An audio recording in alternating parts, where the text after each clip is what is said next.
What happens when one of the most famous women in the world walks onto a beloved talk show stage and completely shatters every rule of celebrity etiquette? In just 38 seconds, a single comment would ignite a firestorm that turned a routine interview into the most shocking moment in late-night television history. The studio lights were blazing bright as the audience settled into their seats, the familiar energy of excitement buzzing through the air. Graham Norton sat behind his desk, that trademark smile lighting up his face as he prepared to welcome his next guest. The show had been running smoothly, laughter filling the room, stories being shared, drinks being poured. Everything felt normal. Everything felt safe. But that was all about to change in ways nobody could have predicted. "Ladies and gentlemen, please welcome Meghan Markle," Graham announced, his voice warm and inviting, as the audience erupted into applause. She walked out onto the stage, waving to the crowd, her smile wide and practiced. The applause continued as she made her way to the famous red chair, settling in beside the other guests who had been chatting comfortably just moments before. Graham stood to greet her, ever the gracious host, extending his hand in welcome. "Meghan, wonderful to have you here," Graham said, his Irish accent lilting pleasantly as he returned to his seat. "Thank you for having me," she replied, crossing her legs and adjusting herself in the chair. The interview began innocently enough. Graham asked about her latest projects, about life, about the usual topics that flow easily in these conversations. She answered with practiced responses, the kind of answers that celebrities give when they have been trained to stay on message. But there was something in her tone, something that made the other guests exchange quick glances. An edge, a sharpness that did not quite match the friendly atmosphere of the show. "So, tell us," Graham continued, leaning forward with genuine interest, "what has been the most surprising part of your journey over these past few years?" She paused, her expression shifting slightly. "You know, Graham, I think the most surprising thing has been how little people actually understand about what I have been through. How quick everyone is to judge without knowing the real story." The audience went quiet. It was not the light, fun answer they were expecting. Graham, professional as always, smiled and tried to steer things back to safer ground. "Well, that is what tonight is for, is it not? To hear your perspective, to have a conversation," he said gently. "Is it, though?" she shot back, her voice taking on a challenging tone. "Or is this just another platform for people to pick apart everything I say and do?" Graham blinked, clearly caught off guard by the sudden shift in energy. The other guests on the couch shifted uncomfortably, unsure whether to jump in or stay silent.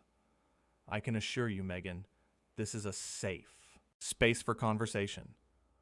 We are all here to have a good time and hear what you have to say," Graham replied, his tone still friendly, but with a hint of confusion creeping in.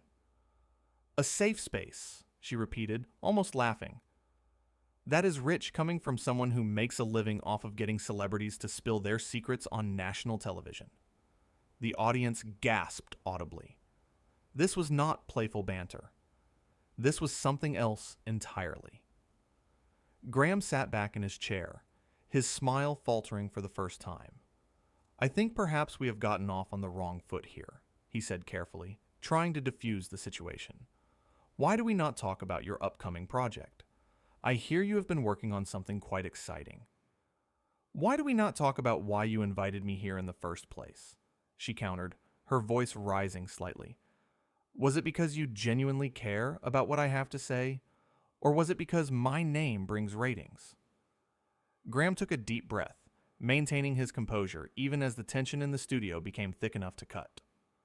"Meghan, every guest on this show is here because we want to hear from them, because audiences are interested in their stories. That includes you."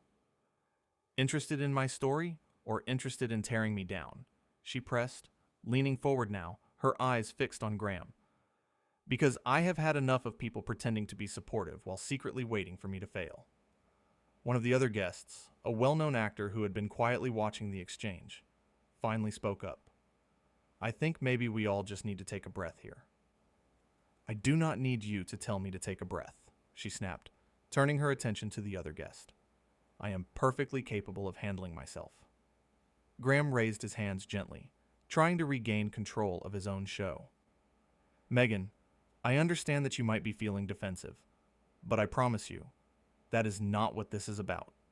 We are here to have a conversation. A fun conversation. That is what this show has always been about. Fun?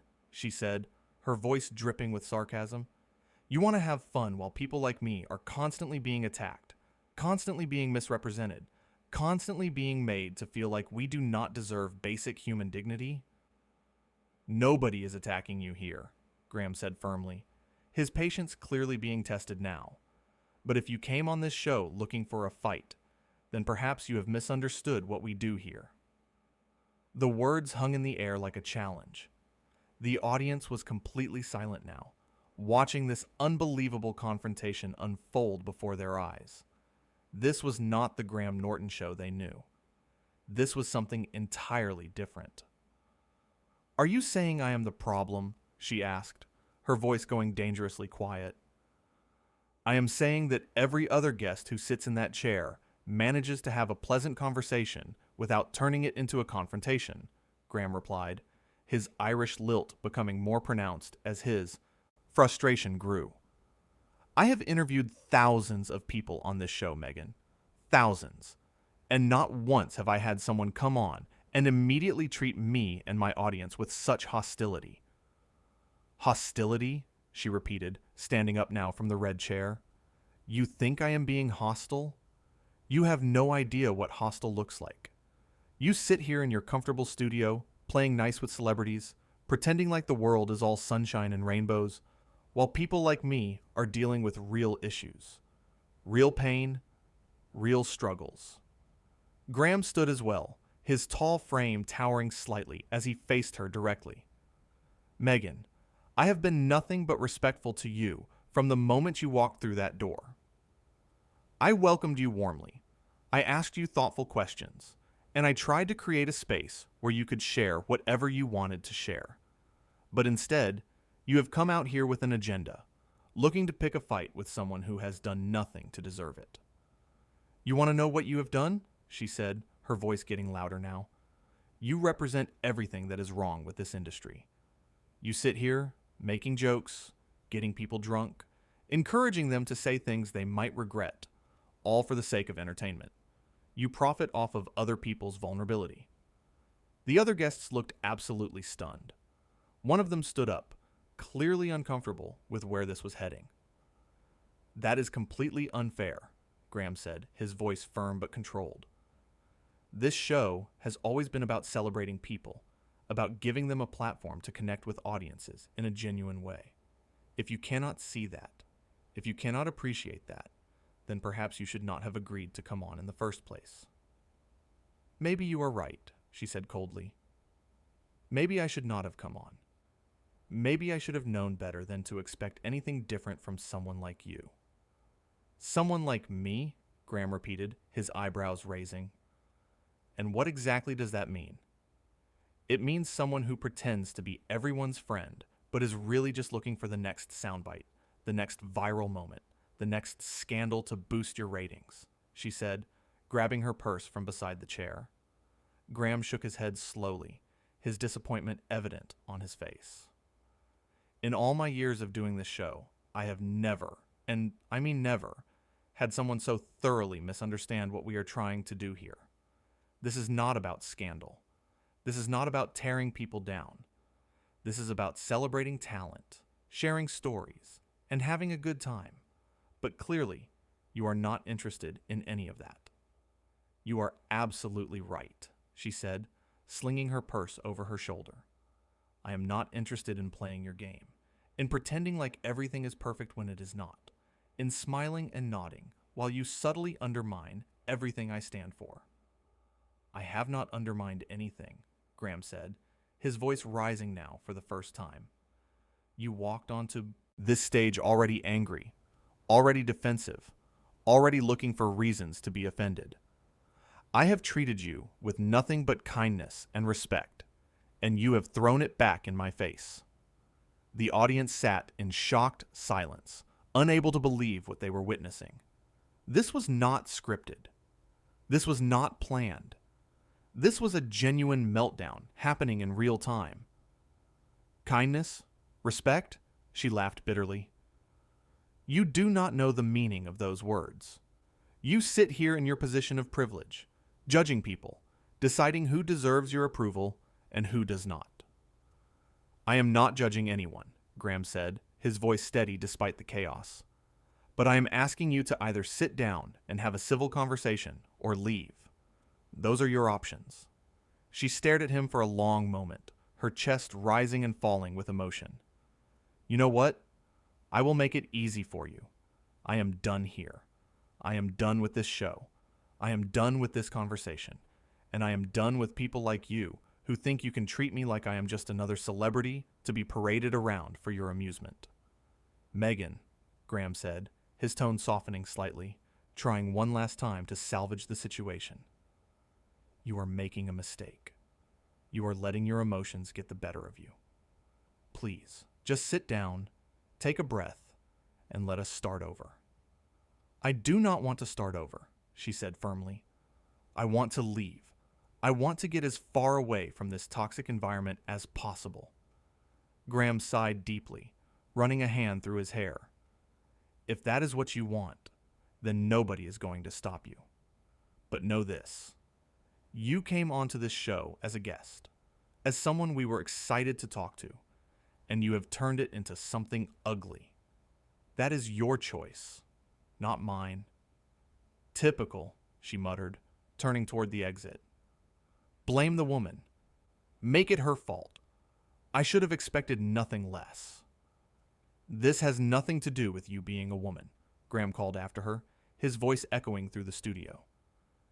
"This has everything to do with you being rude, confrontational, and completely unwilling to engage in good faith. I would say the same thing to anyone, regardless of who they are." She stopped at the edge of the stage, turning back to face him one final time.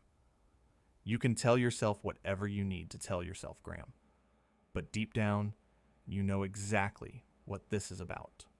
You know exactly what you have done." "What I have done?" Graham said, incredulous now. "What I have done is try to have a conversation with you. That is all. And somehow, that has turned into this. So please, enlighten me. What exactly have I done that warrants this kind of reaction?" She opened her mouth to respond, then seemed to think better of it. Instead, she just shook her head, turned on her heel, and walked off the stage, the click of her heels echoing through the silent studio.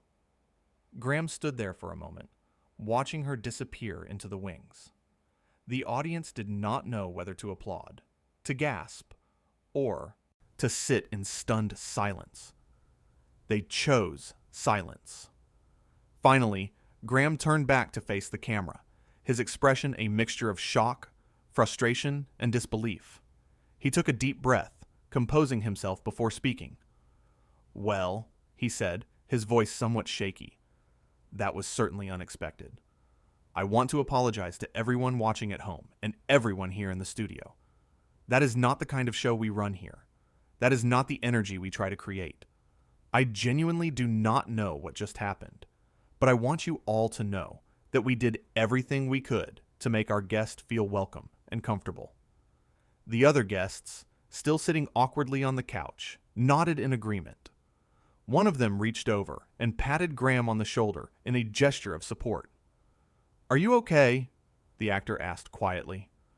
"I honestly do not know," Graham admitted, sitting back down heavily in his chair. "I have been doing this for so long, and I have never experienced anything like that. I tried. I really tried to make it work, but she was determined to be angry about something." "It was not your fault," the actor assured him. "Everyone watching could see that. You were nothing but gracious and kind, and she came out swinging for no reason." Graham nodded, taking a sip of water from the glass on his desk. "I just do not understand what I did to deserve that. I asked normal questions. I tried to create a comfortable atmosphere, and somehow, that was not enough. Some people are just looking for a fight, another guest chimed in. And unfortunately, tonight, you were the target. But anyone with eyes could see that you handled it with incredible grace. The audience finally began to applaud, a supportive wave of sound that washed over the stage. Graham looked out at them, his eyes glistening slightly, and offered a weak smile. "Thank you," he said softly. "Thank you all for being here, for witnessing that, and for understanding that sometimes, despite our best efforts, things just go sideways. I pride myself on creating a space where people feel safe to be themselves, where they can share their stories without fear of judgment. And to have someone come on and accuse me of the exact opposite, it is heartbreaking." "We know who you are," someone from the audience shouted. "We know what this show is about. Do not let one person change that." Graham's smile grew a bit wider. "I appreciate that more than you know. This show has always been about joy, about laughter, about bringing people together. And I refuse to let one bad experience taint all the wonderful moments we have had over the years." The other guests raised their glasses in a toast, and Graham clinked his against theirs. "To moving forward," he said. "To moving forward," they echoed.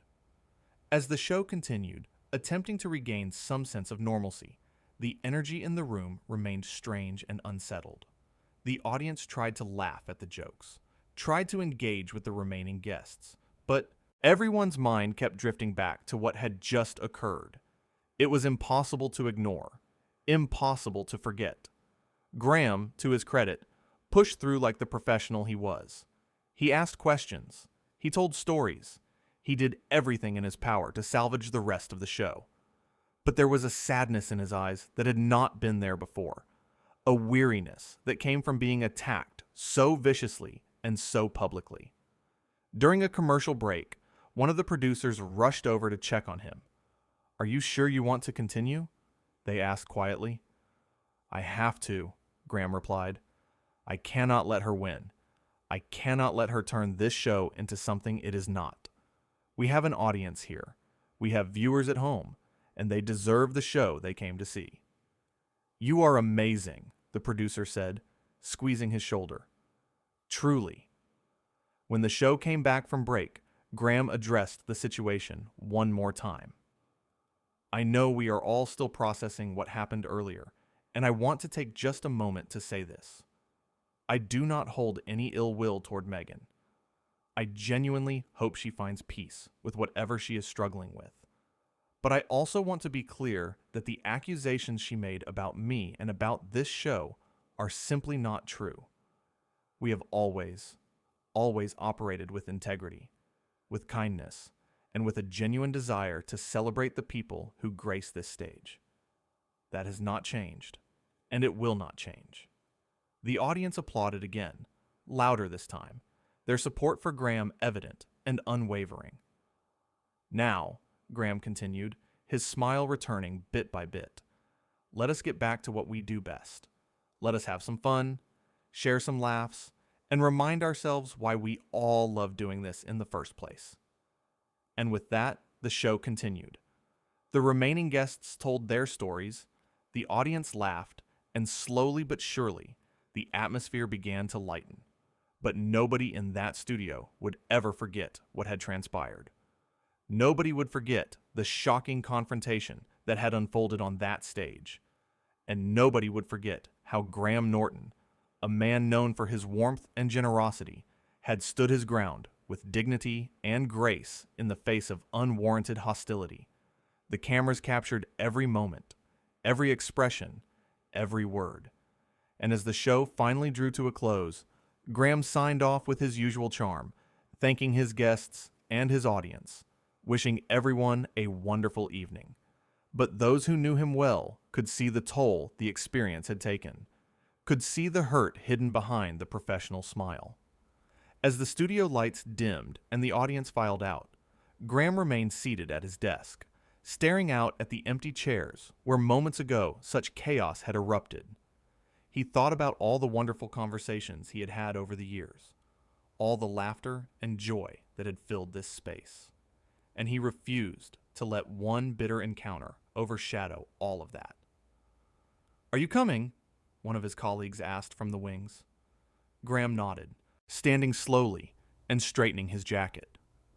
"Yes," he said quietly. "I am coming." He took one last look at the stage, at the red chair that had been vacated so dramatically, and then he walked away, his head held high, his dignity intact. Because that was who Graham Norton was. A professional, a gentleman, a host who treated everyone with respect and expected the same in return. And on this night, when respect was not given, he had shown the world exactly how to handle such a situation, with class, with composure, and with an unwavering commitment to the values that had made his show beloved by millions. The studio fell silent. The lights went dark, and the most shocking moment in talk show history came to an end.